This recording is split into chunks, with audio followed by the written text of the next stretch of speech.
Alhamdulillah wassalatu wassalam ala rasulillah wa ala alihi wa sahbihi wa man tabi'ahum bi ihsanin ila yaumidin amma ba'd.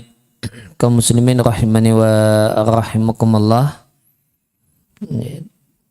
Keluarga Aneka Mesin yang semoga senantiasa diberi limpahan rahmat dan keberkahan dari Allah Subhanahu wa taala.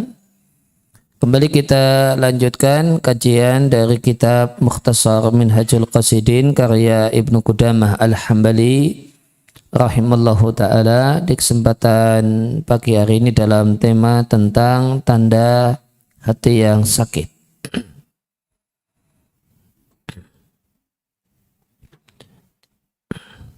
Ya, kita ketahui bersama bahwasanya setiap anggota badan manusia itu Allah ciptakan dengan fungsi yang berbeda-beda. Dan tanda sakitnya satu organ adalah manakala fungsi tersebut tidak bisa dijalankan oleh organ itu, atau ya bisa dijalankan namun tidak sempurna sebagaimana harapan. Contohnya tangan. Tanda kalau tangan itu sakit, tangan ini tidak bisa digunakan untuk memegang, memukul, dan fungsi-fungsi tangan yang lain. Mata itu sakit jika tidak bisa untuk melihat dari jarak yang jauh atau yang lainnya, sehingga perlu kacamata atau lainnya.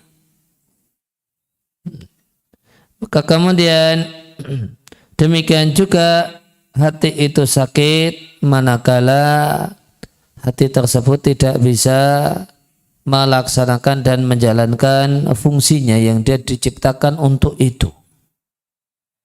Dan fungsi hati adalah untuk mengetahui Allah, untuk mengenal Allah, untuk jatuh cinta kepada Allah, untuk beribadah kepada Allah.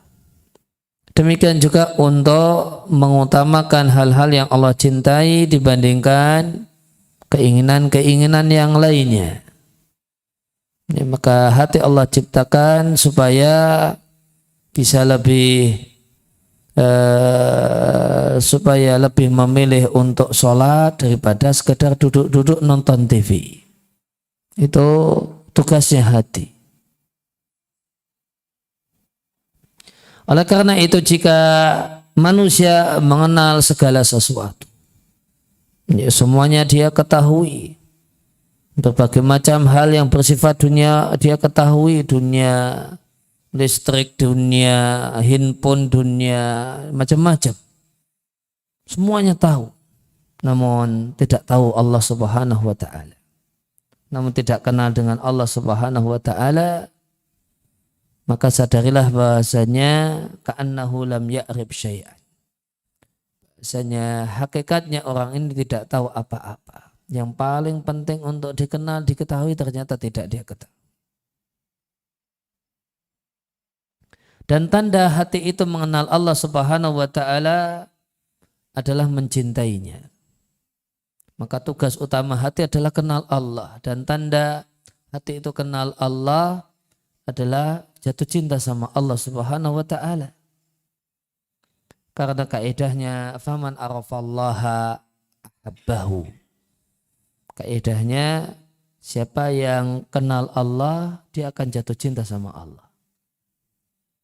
Siapa yang kenal Allah, dia akan mencintai Allah. Maka orang yang tidak punya cinta kepada Allah sama dengan tidak kenal Allah Subhanahu wa ta'ala. Kemudian tanda cinta kepada Allah Subhanahu wa ta'ala adalah dia tidak akan mengutamakan yang lain dibandingkan Allah Subhanahu wa ta'ala.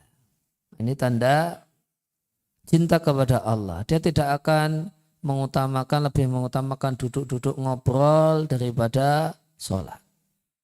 Dia tidak akan mengutamakan nonton TV daripada sholat. Dia tidak akan mengutamakan acara TV yang dia tidak akan mengutamakan nonton Piala Dunia daripada misalnya jadwalnya tabrakan dengan sholat subuh misalnya. Ini kalau lebih pilih ini tidak sholat subuh, ini lebih pilih nonton bola daripada dan siap untuk tidak sholat subuh daripada kehilangan sholat subuh, maka berarti tidak cinta kepada Allah Subhanahu wa taala. Faman athara alai syai'an minal mahbubat, jika hati orang itu memilih sesuatu selain Allah dibandingkan Allah, berarti hatinya sakit. Ketika orang itu lebih memilih nonton bola daripada sholat subuh, ini tandanya hatinya error, hatinya rusak. Sebagaimana dianalogkan dengan lambung ketika memilih makan lumpur atau tanah daripada makan roti atau makan nasi, maka ini lambung yang sakit karena salah pilihan. Maka siapa yang lebih memilih apa yang dia sukai selain Allah dibandingkan Allah dan ibadah kepada Allah, ini berarti hatinya sakit, hatinya error.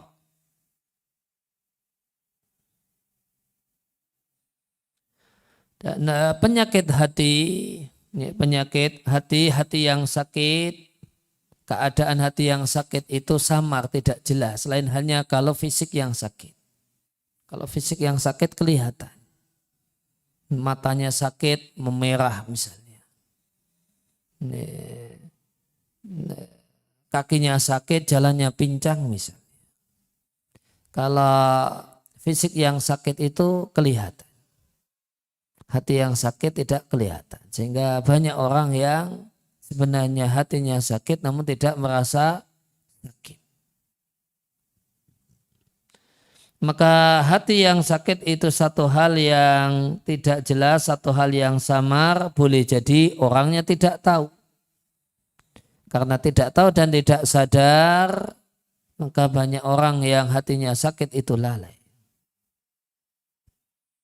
Dan seandainya tahu dan sadar, maka tidak semua orang yang tahu dan sadar hatinya sakit itu mau berobat. Kenapa? Karena sulit baginya bersabar menikmati pahitnya obat. Karena sulit baginya untuk bisa sabar menikmati pahitnya obat. Karena semua obat itu pahit. Obat penyakit fisik itu pahit, perih, pedih, gitu ya, nyeri, boleh jadi obat betadin dan yang lainnya perih, perih, sakit. Demikian juga obat hati yang sakit juga sama, pahit. Kenapa? Karena obat penyakit hati itu, kenapa banyak orang yang tidak sabar untuk menterapi hatinya? Kenapa tidak sabar dengan pahitnya? Dengan pahitnya obat penyakit hati. Dikarenakan obat penyakit hati adalah mukhalafatul hawa. Adalah menyelisihi hawa nafsu dan keinginannya. Latihan menyelisih hawa nafsu dan keinginannya. Ada tontonan menarik, nonton TV yang menarik atau yang lainnya ditinggalkan. Ada obrol yang asik, ditinggalkan untuk melakukan hal yang harus dilakukan. Lebih sayang sholat subuh daripada ketinggalan nonton Piala Dunia misalnya. Nah, menyelisihi hal yang disukai itu satu hal yang tidak gampang. pinginnya begini namun ini jangan dilakukan, ambil yang itu. Itu satu hal yang sangat-sangat baik.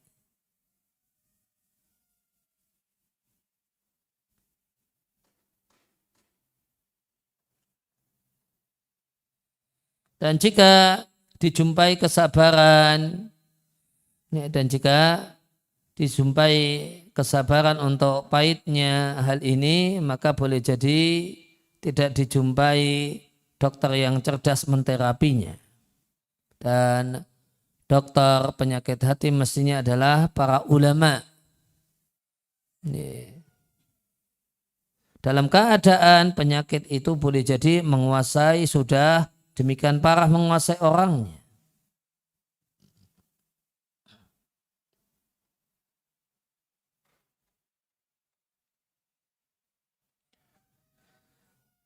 Dan boleh jadi malah dokternya juga sakit. Kalau dokternya sakit, lantas siapa yang ngobati? Oleh karena itu maka sakitnya semakin parah. Karena dokternya juga tidak ada.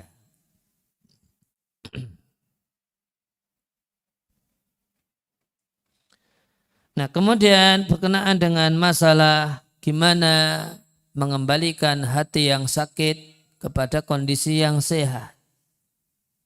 Setelah diterapi, maka terapi untuk mengobati hati yang sakit adalah dengan melihat sakitnya. Dengan melihat sakitnya.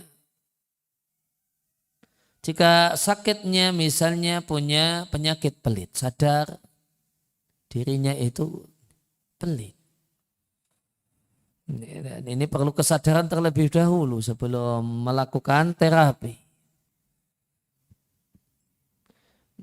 Maka misalnya sakitnya adalah pelit, maka terapinya adalah melakukan kebalikannya.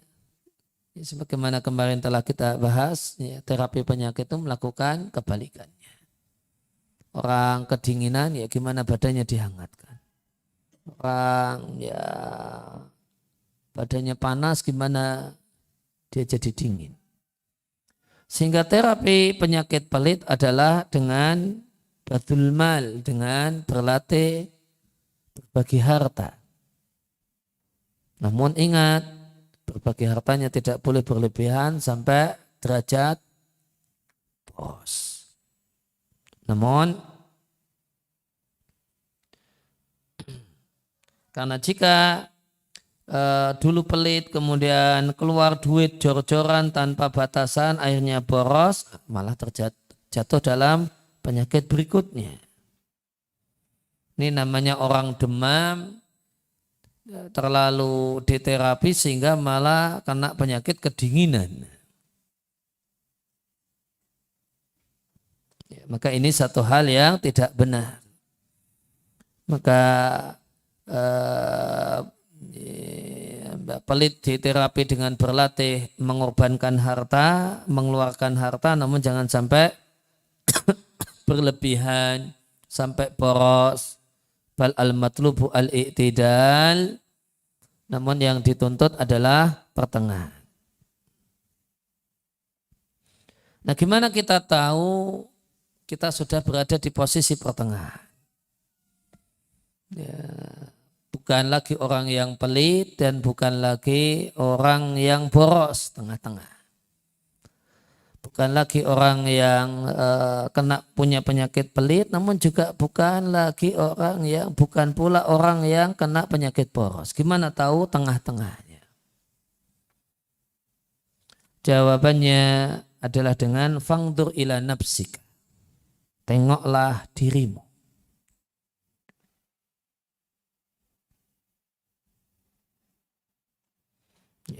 Maka jawabannya adalah merenung. Lihatlah, cek diri kita dan merenung. Jika pegang duit, ngumpulkan duit, itu terasa lebih nikmat dan lebih enteng dibandingkan memberikan duit kepada orang yang berhak menerimanya. maka ketahuilah bahasanya Anda punya penyakit pelit.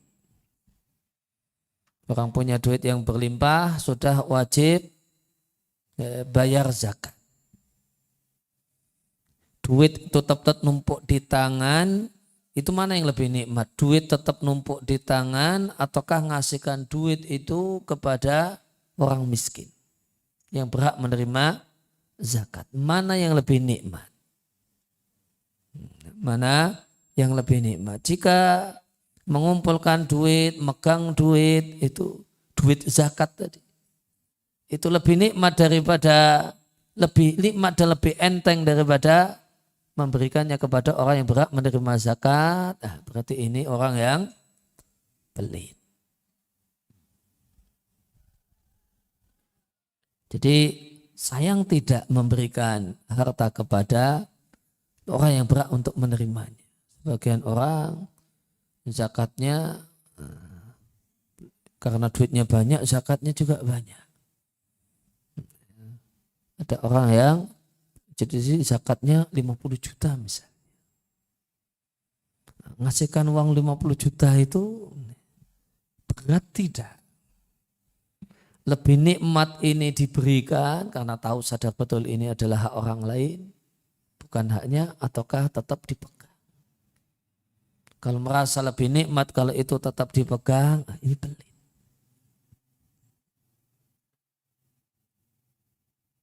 Jika demikian, obati dirimu dengan paksa dan latih untuk berbagi.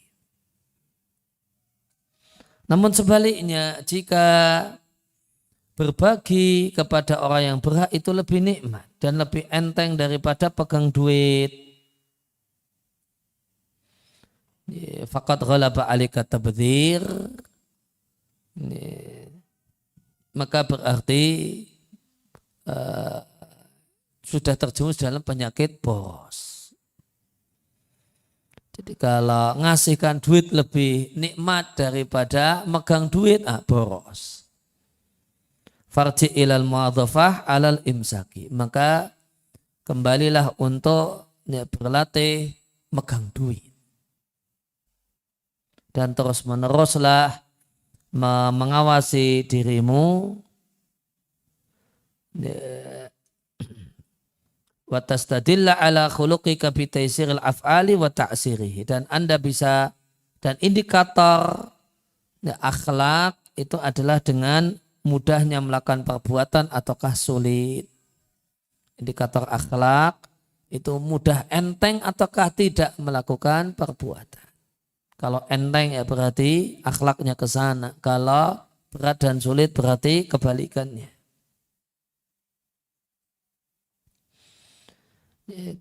Hatta tangqati alaqatu qalbika anil mal.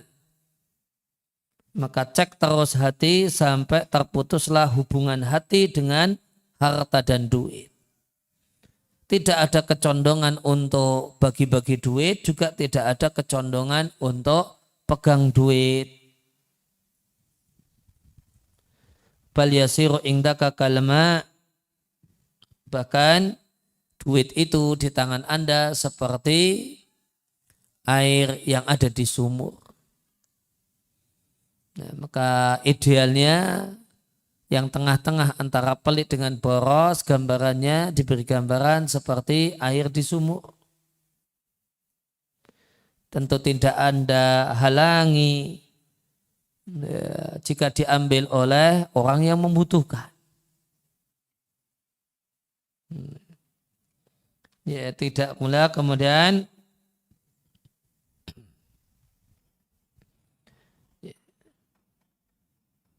atau kemudian memberikannya kepada karena kebutuhan orang yang membutuhkan. Seperti punya air di sumur, ada orang yang minta ya no problem, tidak ada yang minta ya juga tidak masalah, biarin saja. Ya, maka itu posisi tengah. Itulah, maka seperti inilah orang yang memiliki hati yang bersih dalam masalah ini.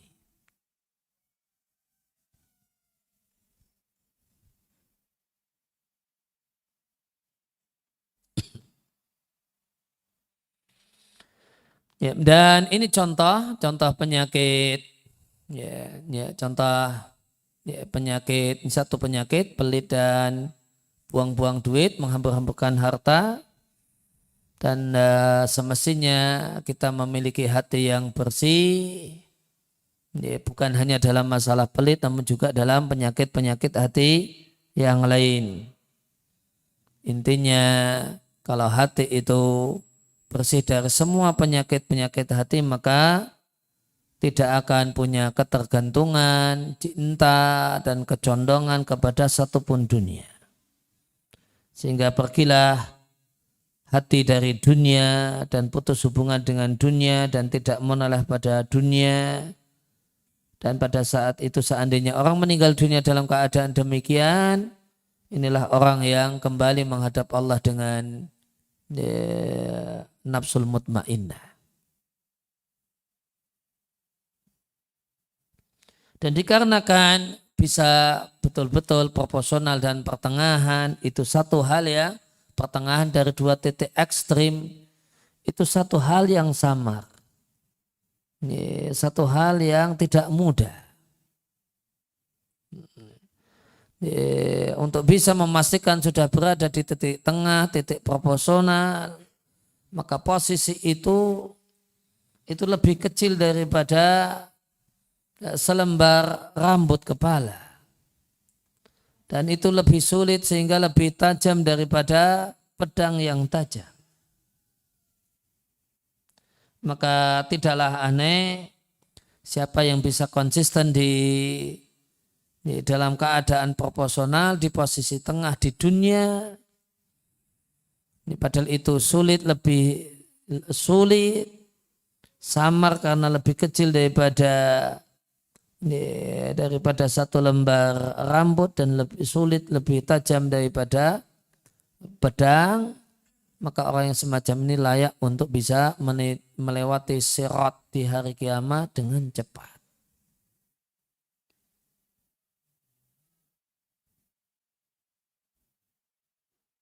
Dan karena sulitnya istiqomah terus menerus di posisi pertengahan dan proporsional, itu satu hal yang tidak mudah, sulit. Maka kita diperintahkan setiap hari berkali-kali untuk berdoa minta kepada Allah, ihdinas siratal mustaqim.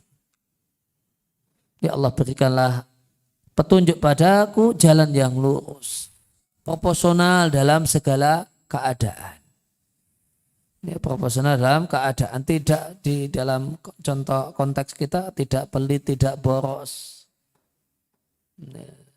tidak penakut namun juga tidak ngawur. Lawannya penakut, pengecut ya. Beraninya asal-asalan. Namun tengah-tengah. Tidak sombong namun juga tidak menghinakan diri. Namun tengah-tengah di antara hal itu. Itu tidak satu hal yang tidak mudah tanpa hidayah dan petunjuk Allah. Oleh karena itu dalam sehari berkali-kali kita minta kepada Allah agar diberi petunjuk untuk bisa berada di posisi tengah, posisi proporsional dalam segala hal. Dan siapa yang tidak mampu betul-betul istiqomah di atas siratal mustaqim, maka kewajibannya adalah ya mendekati istiqomah, mendekati ideal.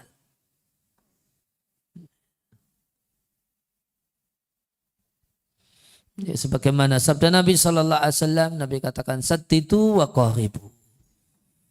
Ya, ideallah kalian, kalau tidak ya berupaya untuk dekat sama ideal. Jangan putus asa kemudian saya nggak bisa ideal, sudahlah beling saja sekalian. Bukan demikian. Namun kalau tidak bisa ideal, ambil posisi dekat ideal.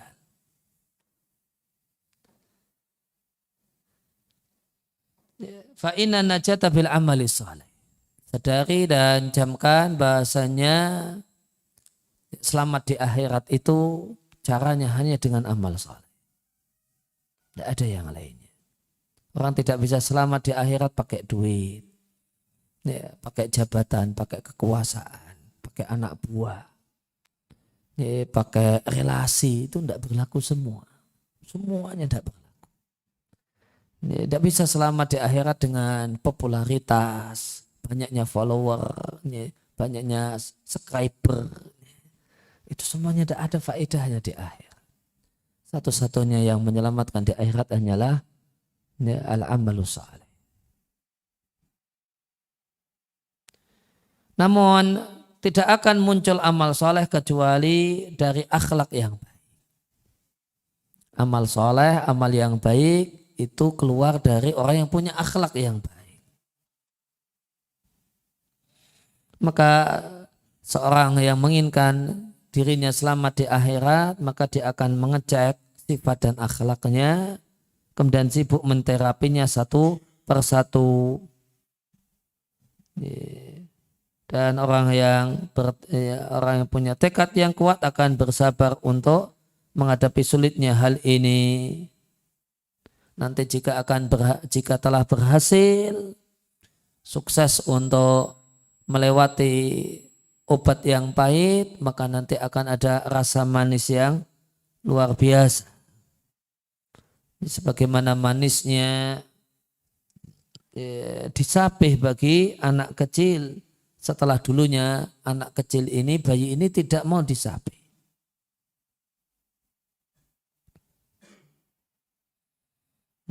Maka siapa yang setelah telah mengetahui nikmatnya akhlak mulia, nikmatnya amal kebajikan, ini sudah tahu nikmatnya, maka dia akan merasakan manisnya. Disebut dengan manisnya iman. Dan jika seorang itu sudah akan merasakan manisnya iman, dia nggak akan selera dengan hal yang bertolak belakang dengan manisnya iman. Seperti anak kecil, seperti bayi, pada awalnya dia tidak mau disapih. Nangis dengan disapih.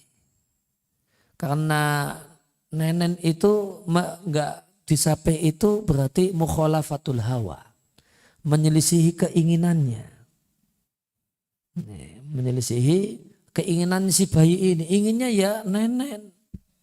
Kok dikat? Maka ini satu hal yang berat. Bisa kita jumpai sebagian bayi sampai sehari semalam bisa nangis minta nenen. Namun ketika proses penyapihan itu berhasil, mukhalafatul hawa itu berhasil, bayi ini suruh nenen lagi itu betul-betul tidak mau. Dia sudah merasakan nikmatnya disapih.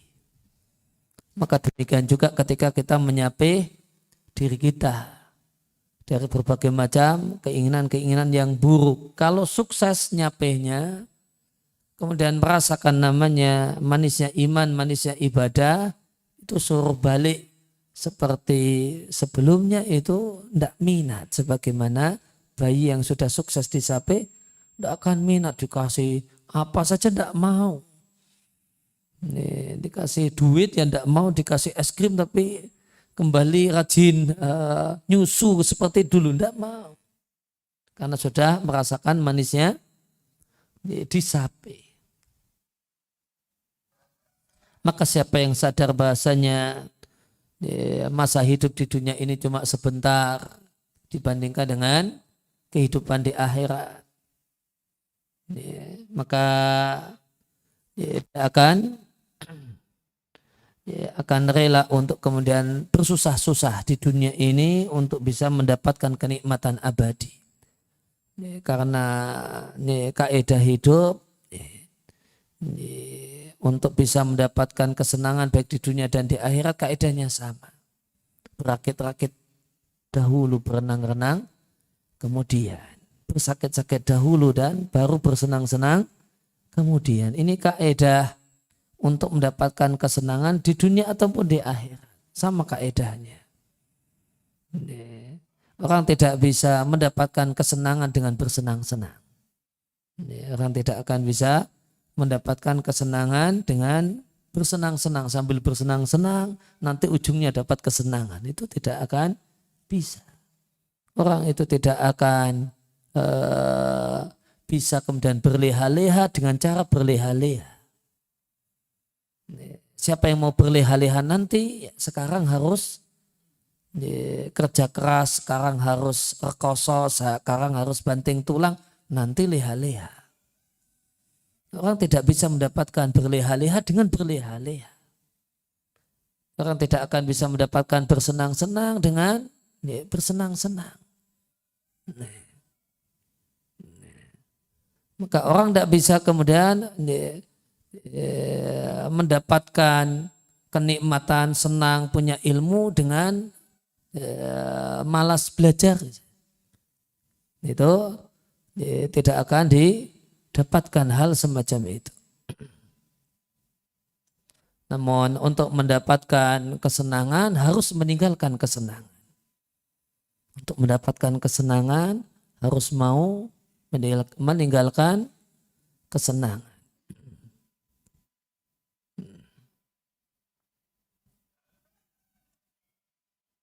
Fa'ingda sobahi yahmadul qaumu as-sura. Ada ungkapan dalam bahasa Arab ketika pagi itu kemudian tiba, maka orang-orang pun bergembira dengan perjalanan di malam hari. Diajak jalan di malam hari susah. Namun ketika sudah sampai kemudian pagi tiba, sudah sampai tempat tujuan, baru orang sadar. Nah, nikmatnya perjalanan tadi malam. Padahal perjalanan tadi malam itu di awalnya satu hal yang tidak diinginkan dan tidak disukai. Nah, kemudian poin selanjutnya, poin yang kedua yang ingin kita bahas adalah cara mengetahui kekurangan diri. Tapi sebelumnya ini Mas yang di pojok, tolong pindah ke tiang sini Mas, jenengan.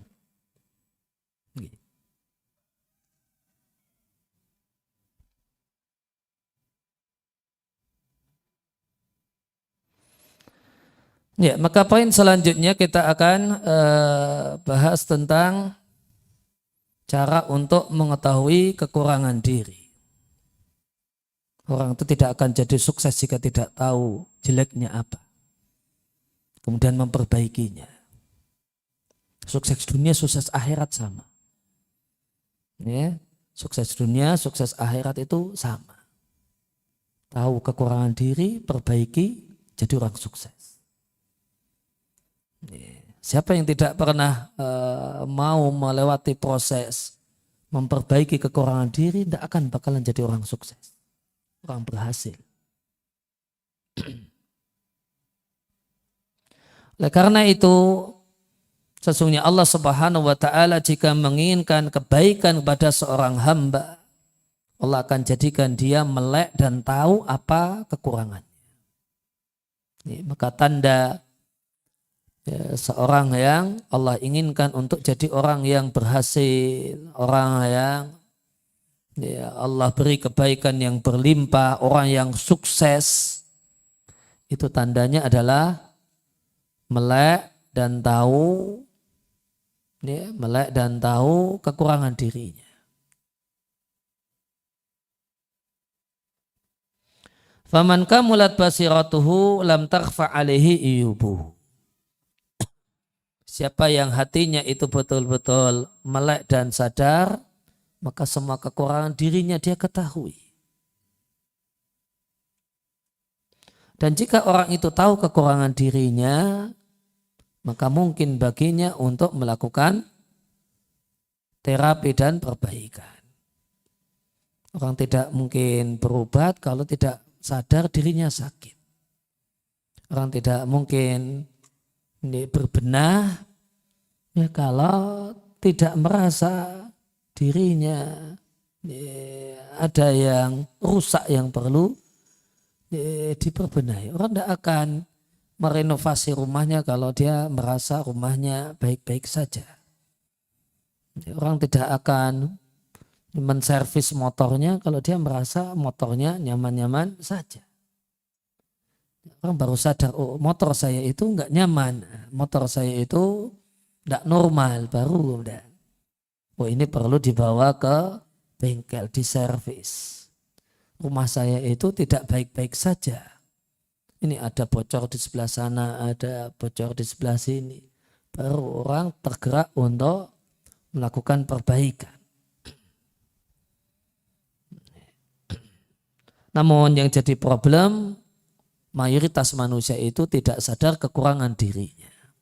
Merasa dirinya sudah baik, sempurna, tidak ada yang perlu diperbaiki, tidak perlu ada yang dibenahi, tidak ada yang perlu direvisi.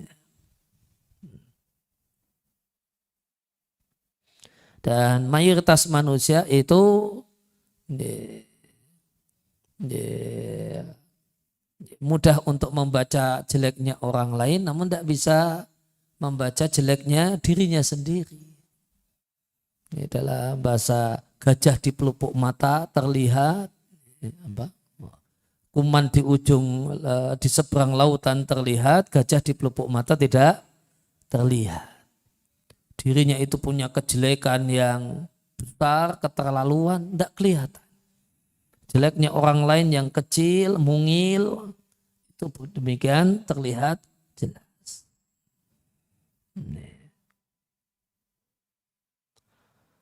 Oleh karena itu, faman aradal wuqufa ala aibi nafsihi falahu fi dzalika arba'atu turuq. Maka untuk mengenali kekurangan diri sehingga kita bisa berbenah, kita bisa perbaiki, ada 4 kiat. Ada 4 kiat untuk bisa memperbaiki kekurangan diri, untuk bisa berbenah.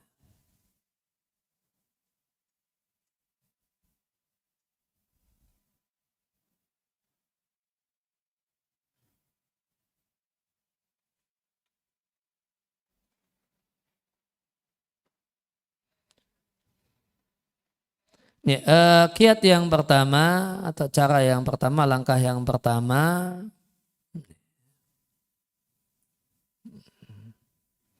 diungkapkan dengan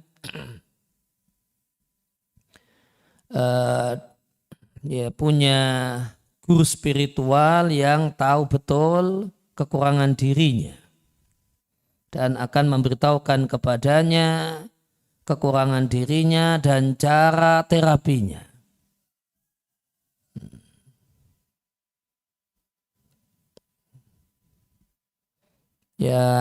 Jadi ada orang lain, ada pembimbing yang menyadarkan Anda punya kekurangan demikian-demikian, karena tahu betul maka kekurangan ini diperbaiki dengan begini-begini. Yang ini semestinya di antara yang berperan demikian, semestinya di antara yang berperan demikian adalah orang tua. Di antara yang berperan demikian orang tua itu tahu betul beluk-beluk anaknya, kekurangan anaknya, dia tahu lingkungan, keadaan, kemampuan dan seterusnya, sehingga semestinya kamu itu punya kekurangan demikian, terapinya gini-gini. Nah, orang tua statusnya sebagai pendidik, sebagai guru. Termasuk diantaranya, dan pendidikan yang pokok yang semestinya diberikan oleh orang tua kepada anaknya adalah pendidikan adab dan akhlak. Nah, semestinya idealnya orang tua bisa berperan di sini, betul-betul menjadi pendidik, bukan hanya cuma ngasih makan, ngasih minum, ngobati kalau sakit, namun juga mencetak dan mendidik akhlak anaknya. Dia tahu anaknya ini pelit, nah, supaya nggak pelit gimana? Dia tahu anaknya yang itu boros, kalau megang duit gimana terapinya? Apa yang harus dilakukan? Apa langkah-langkah praktis yang harus diberikan?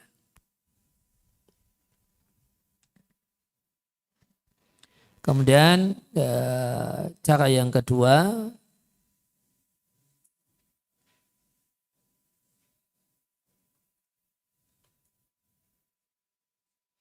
adalah meminta kepada kawan dekat yang jujur, yang baik agamanya, yang teliti terhadap diri kita,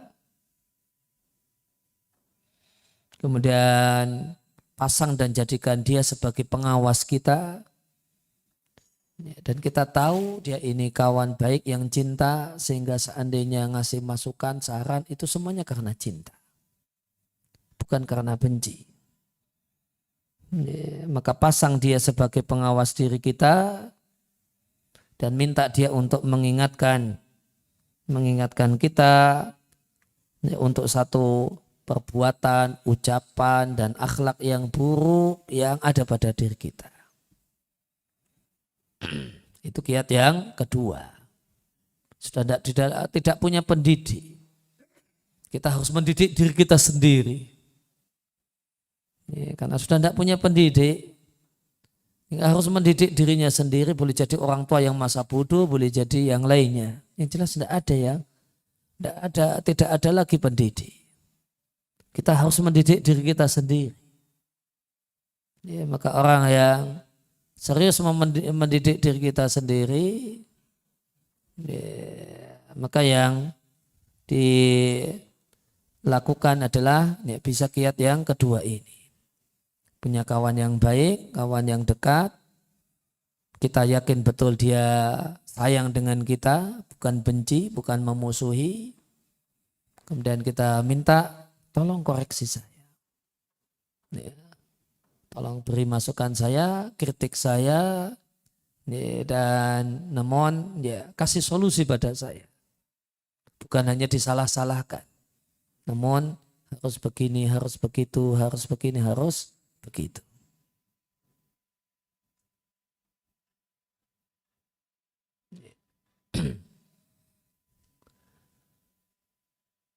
Ya, diriwayatkan dari contohnya sebagaimana perkataan Umar bin Khattab radhiyallahu taala anhu, beliau menyampaikan, rahimallahu imra'an ahda ilayya uyubana.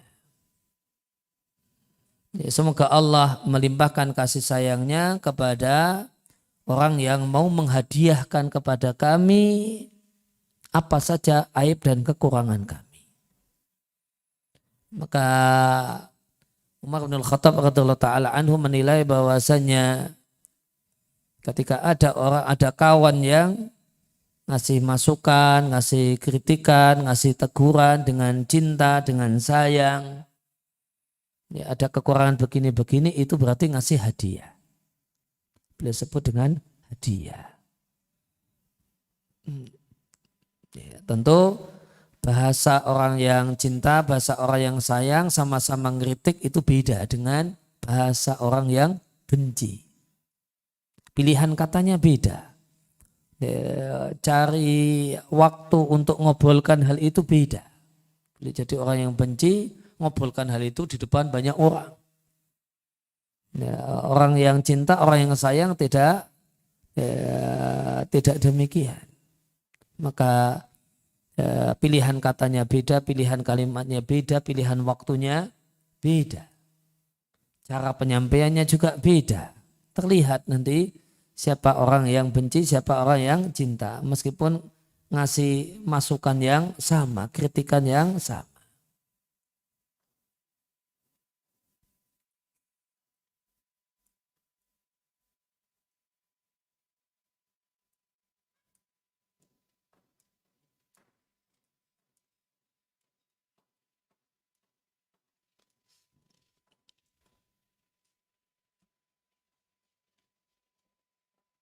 Contohnya Umar itu bertanya kepada Salman Al-Farisi tatkala Salman Al-Farisi tiba ketemu dengan Umar. Umar bertanya tentang apa kekurangannya di mata Salman.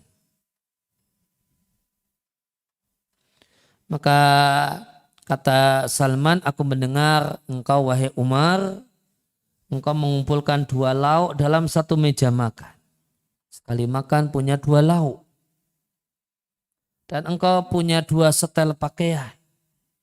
Satu pakaian yang dipakai di malam hari, satu setel pakaian dipakai di siang hari. Faqala lantas kemudian Umar bertanya, hal balaghaka ghairu hada, apakah ada yang lainnya selain ini? Qal Salman mengatakan tidak. Kemudian Umar mengatakan amma hadani faqad kufitahuma. Adapun dua hal di atas maka engkau telah dicukupi dari keduanya. Maka itu sudah diperbaiki atau sudah beres dan sudah selesai.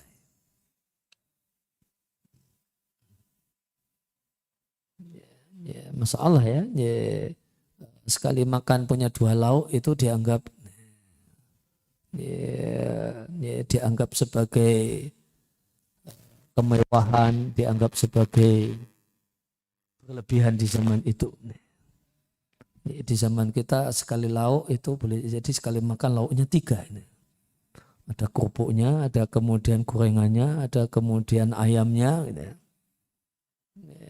Maka di antara kritikan Salman kepada Umar bin Khattab, saya dapat info Anda sekali makan pakai 2 lauk. 2 lauk sekali makan. Itu jadikan sudah dianggap sebagai bermewah-mewah yang berlebihan.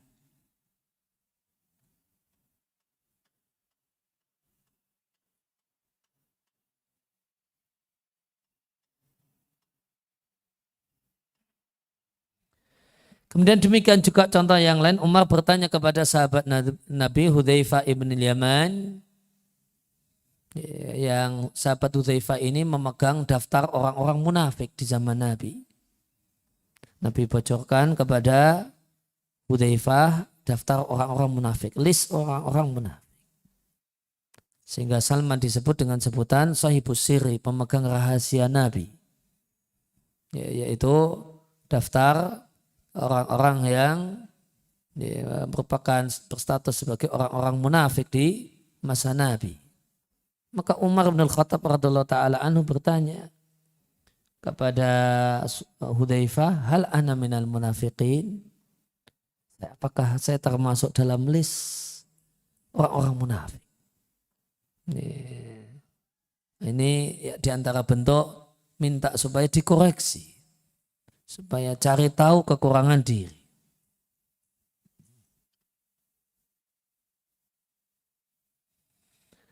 Ya, demikian. Namun hal ini, kiat ini tidak bisa dilakukan oleh semua orang. Orang yang tinggi kedudukannya dalam masalah kesadaran diri, dialah orang yang curiga dan menuduh dirinya sendiri. Namun orang yang tidak demikian sukanya cari kambing hitam, menyalahkan orang lain. Ya, saya ini temperamen karena kamu yang jengkeli, maka yang disalahkan orang, bukan dirinya yang temperamen, ya. Namun malah orang lain yang disalahkan.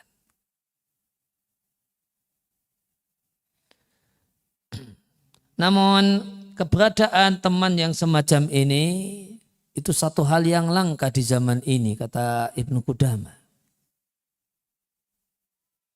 Karena umumnya orang berkawan itu basa-basi. Dia tidak enak sama temannya. Maka dia sukanya muji-muji temannya itu begini, meskipun itu tidak nyata.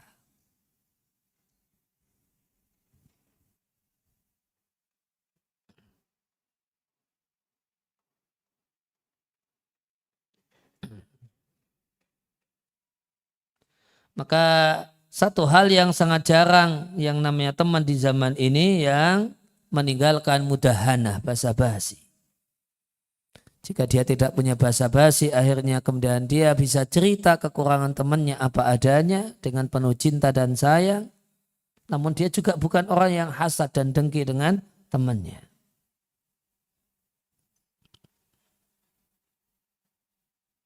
Waqad kana salafu yuhibbuna man yunabbihum ala uyubihim.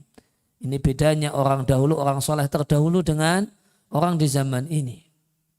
Kalau orang soleh terdahulu mereka senang dan terima kasih kepada orang yang mengingatkan kekurangannya, keburukannya, aibnya.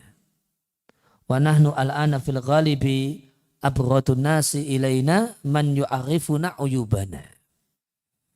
Ya, sedangkan orang di zaman ini zamannya Ibnu Qudamah, apalagi di zaman sekarang, orang yang paling kita benci adalah orang yang memberitahukan kepada kita kekurangan-kekurangan kita.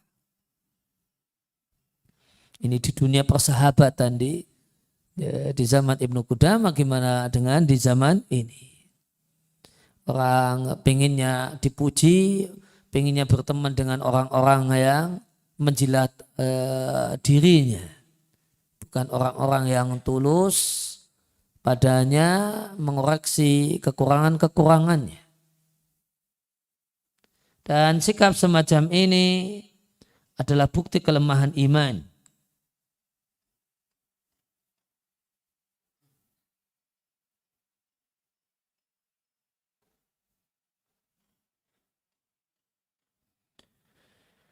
Kata Ibnu Qudamah, akhlak yang buruk itu seperti kalajengking. Akhlak yang buruk, akhlak yang jelek itu seperti kalajengking.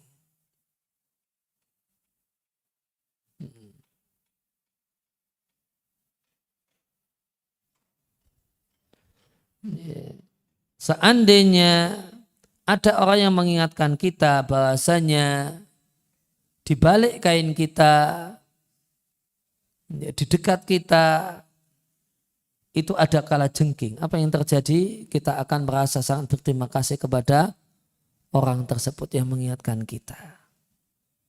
Kalau itu ada kalajengking loh. Itu di dekatmu, di dekat sarungmu itu ada kalajengking, maka kita tentu akan sangat berterima kasih kepadanya. Kemudian setelah kita berterima kasih kepadanya, kita merasa dia sangat baik, kita pun berterima kasih kepadanya, kita sibuk untuk membunuh kalajengking itu. Dan perlu diketahui dan disadari bahwasanya akhlak yang buruk itu lebih berbahaya daripada kalajengking. Karena kalajengking seandainya maksimal, ya, racunnya paling ujungnya mati. Sedangkan akhlak yang buruk, ya, itu jika tidak diobati, tidak diterapi, ujungnya neraka abadi. Maka ya, akhlak yang buruk ya, lebih berbahaya daripada kalajengking. Ya, padahal kita kalau ya, tadi digambarkan, ada yang mengingatkan adanya kalajengking, kita akan terima kasih sekali. Maka seharusnya jika ada orang yang mengingatkan kekurangan kita, kita harusnya terima kasih sekali. Karena sudah diingatkan bahasanya kita punya sifat jelek, karakter buruk, ucapan yang buruk, sikap yang tidak benar. Kemudian cara yang ketiga adalah kita mengetahui kekurangan diri kita dengan memanfaatkan komentar-komentar para pembenci kita. Pembenci kita itu berarti sama dengan musuh. Jadi di satu sisi kita tahu dia musuh, namun musuh itu objektif itu. Musuh itu semangat bongkar kekurangan kita. Ini gini. Maka bisa diambil faedahnya. Orang menilai saya itu punya kejelekan demikian dan demikian. Ini ada sisi positif dari para pembenci, para pendengki dan musuh. Karena mata orang yang tidak benci dan tidak suka itu akan suka menampakkan kejelekan-kejelekan. Lain hanya dengan orang yang cinta dan suka, seringkali kejelekan jadi tertutup karena rasa cinta dan sayang.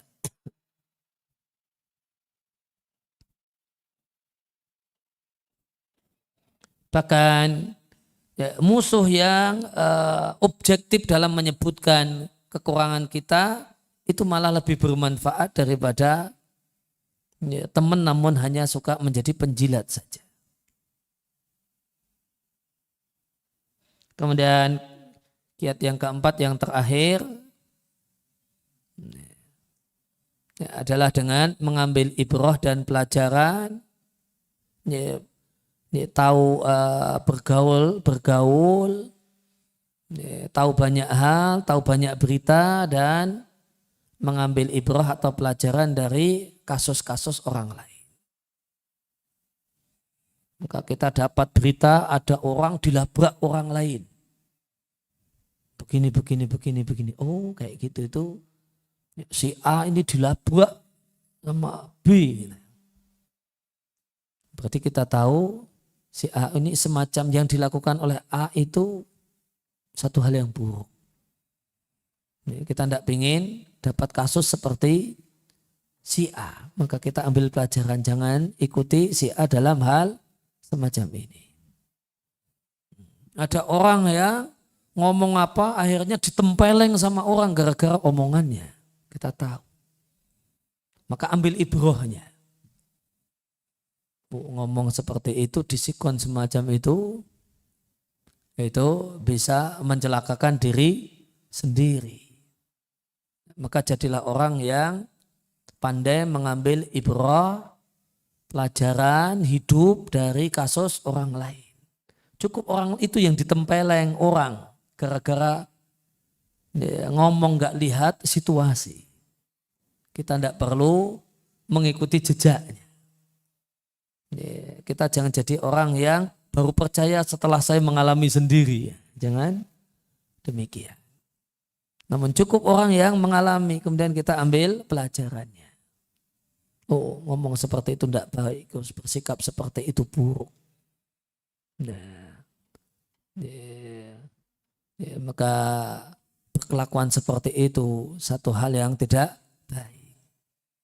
Cukup ngambil pelajaran dari kasus orang lain sebagaimana perkataan Ibnu Mas'ud radhiyallahu taala anhu, beliau mengatakan as-sa'id man wa'idha bi ghairihi.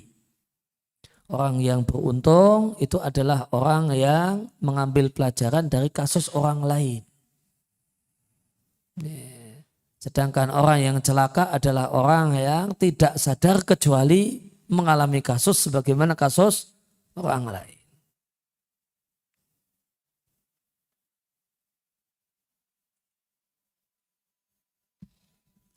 Itu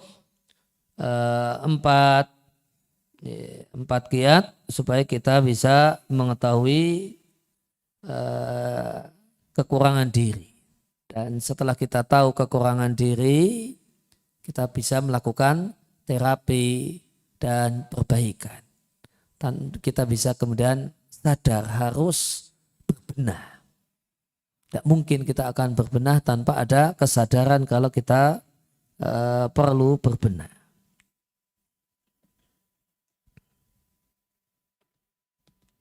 Ya, demikian kurang lebih yang bisa disampaikan di kesempatan kali ini. Wassallallahu ala nabiyina Muhammadin wa ala alihi wa sahbihi wa salam.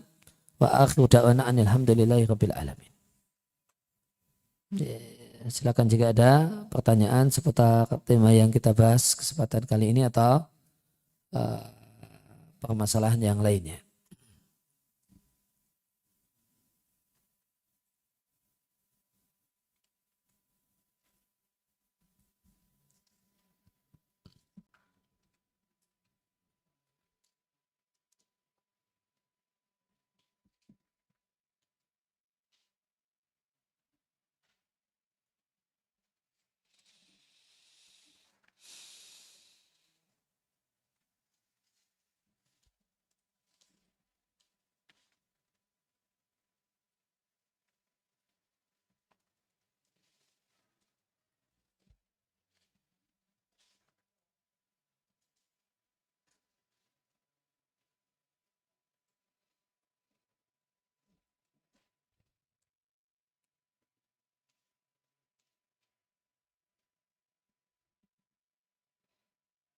Ya, jika tidak ada bisa monggo Mas.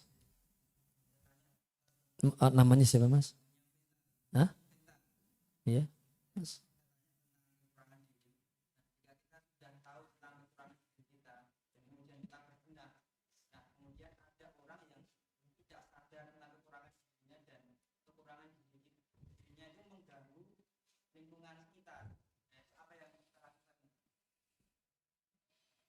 Nah itu ya demikianlah dampak buruk dari kemudian akhlak yang buruk. Akhlak yang buruk itu berdampak tidak nyamannya orang-orang di sekitarnya. Bahkan kemarin kita bahas ya, kucing pun tidak nyaman berada di dekatnya. Ya, keluarganya pun tidak nyaman dengan kehadirannya karena ya, akhlak yang buruk. Maka ketika kita mengetahui ada orang yang punya akhlak yang buruk, bahkan boleh jadi kita dulu juga pernah mengalaminya, kemudian kita sudah melakukan perbaikan, maka kewajiban kita yang pertama tidak menggibahnya. Karena itu bukan solusi. Kemudian yang kedua, ya, kita ya, berusaha untuk menasehatinya dengan penuh cinta dan sayang. Dengan bahasa-bahasa menunjukkan kita itu cinta, sayang. Ini bukan karena benci, ini bukan karena ini. Yang ketiga adalah ya kita kalau tidak memungkinkan untuk memberikan nasihat sendiri, ya minta bantuan kepada orang-orang yang bisa memberikannya nasihat. Karena kalimat yang sama, beda yang mengucapkan itu beda, ya, beda kekuatannya. Ya, kalau kita itu dianggap remeh sama dia, ya ucapan kita tidak dianggap. Namun kalau diucapkan kalimatnya sama persis, tapi diucapkan oleh orang yang dia hormati, orang yang tidak mungkin dia bantah, orang yang tidak mungkin dia sanggah, ya, maka kalimat yang sama itu nanti akan ya, diterima dengan respon yang berbeda. Ya, kemudian yang keempat, ya, doakan. Ya, doakan, karena siapa yang mendoakan orang lain, maka pada hakikatnya dia mendoakan dirinya sendiri. Karena siapa yang mendoakan orang lain, ada malaikat yang akan mengaminkan doanya dengan mengatakan amin walaka bimithlin. Amin dan untukmu semisal itu. Ketika kita doakan agar orang tersebut meninggalkan akhlak buruknya, maka itu sama saja kita berdoa minta pada Allah agar dibebaskan dari akhlak buruk tersebut. Ya, demikian kurang lebih yang bisa dikaji di kesempatan kali ini. Wassallallahu ala nabiyina Muhammadin wa ala alihi wasallam. Wa akhiru da'wana alhamdulillahirabbil alamin. Subhanakallahumma wa bihamdika asyhadu an la ilaha illa anta astaghfiruka wa atubu ilaik.